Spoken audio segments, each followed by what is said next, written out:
RPSC AEN का examination complete हो गया है और अब काफी सारे बच्चे पूछ रहे हैं सर कट ऑफ क्या जाएगी, क्या हमें मेंस के लिए प्रिपरेशंस करना चाहिए या नहीं करना चाहिए।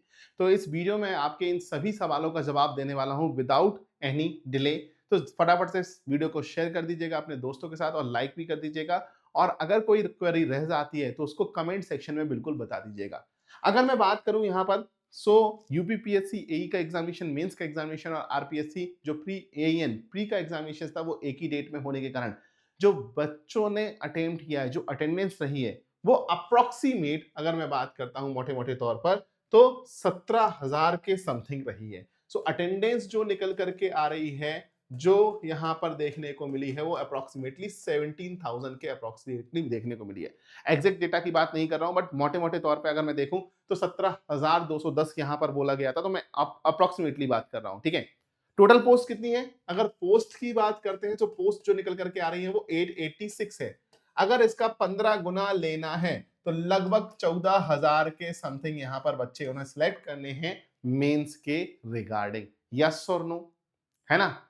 और अगर हम देखें तो 14,000 और 17,000 का डिफरेंस लगभग 3,500 से लेकर के 4,000 तक बच्चे ऐसे होंगे जो सिलेक्ट नहीं होने वाले हैं, मेंस की प्रिपरेशंस नहीं करने वाले हैं या नहीं होने वाले हैं, बट मोस्टली स्टूडेंट यहां पर सिलेक्ट होंगे। तो आपको क्या लगता है, जिस हिसाब से बच्चे अटेम्प्ट किए हैं और जिस हिसाब से बच्चे अपेयर हो रहे हैं और जिस हिसाब से हमें डेटा चाहिए है, उस डेटा के अकॉर्डिंग अगर मैं देखता हूं तो मोस्टली 90% स्टूडेंट तक यहां पर सिलेक्ट होने वाले हैं और कट ऑफ काफी कम ही रहेगी।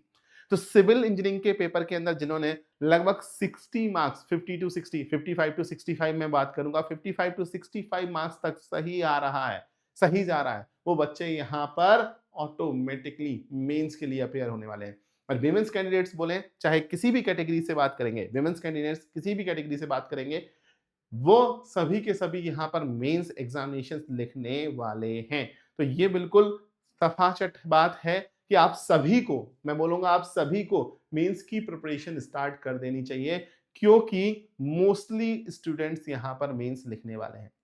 एक और बात मैं करता हूं, अगर हम बात करेंगे जनरल, जैसे प्रीवियसली देखा गया है, जनरल हुआ, ओबीसी हुआ, एससी एसटी हुआ, और हम बात करते हैं यहां पर ईडब्ल्यूएस जो निकल करके आते हैं। तो अलग अलग कैटेगरी में देखें, जनरल की कट ऑफ जो थी लास्ट टाइम अगर देखा गया था तो ओबीसी और एससी एसटी से थोड़ी सी कम निकल करके आ रही होती। तो यहां पर ऐसा होता है कि अगर कोई बच्चा ओबीसी का है, ठीक है, लेट्स से एक एग्जांपल ले लेता हूं मैं, यहां पर 70 नंबर का जनरल का कट ऑफ गया, लेट्स से एक एग्जांपल लेता हूं, ठीक है, और 90 नंबर का यहां पर ओबीसी का हम बात करते हैं, यहां पर कट ऑफ गया है।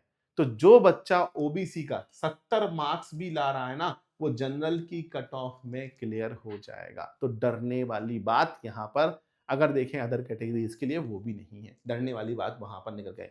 सिमिलरली एससी और एसटी के लिए भी अप्लाई होने वाला है। तो एक बात मान लीजिएगा, मेजर बच्चे यहां पर जो है मेंस एग्जाम के लिए क्वालिफाई करने वाले हैं, तो परेशान होने की जरूरत नहीं है। अगर आपका जो नॉन टेक्निकल का स्कोर है वो अराउंड 45 टू 50 हो रहा है, और अगर टेक्निकल में बात करेंगे सिविल इंजीनियरिंग के अंदर, तो आप 55 से 65 के बीच में अगर स्कोर कर रहे हैं तो डेफिनेटली आप मेंस लिखने वाले हैं। कट ऑफ कहीं ना कहीं कम ही रहने वाली है, क्योंकि यहाँ पर अगर देखें अटेंडेंस और पोस्ट के अकॉर्डिंग अगर 15 टाइम्स लेने वाले हैं, तो इस तरीके के कुछ रियल टाइम एनालिसिस हम यहाँ पर देखने को मिल रहे हैं।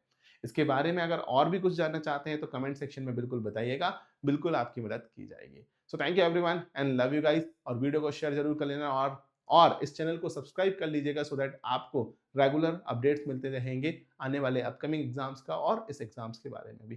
Thank you so much and love you guys.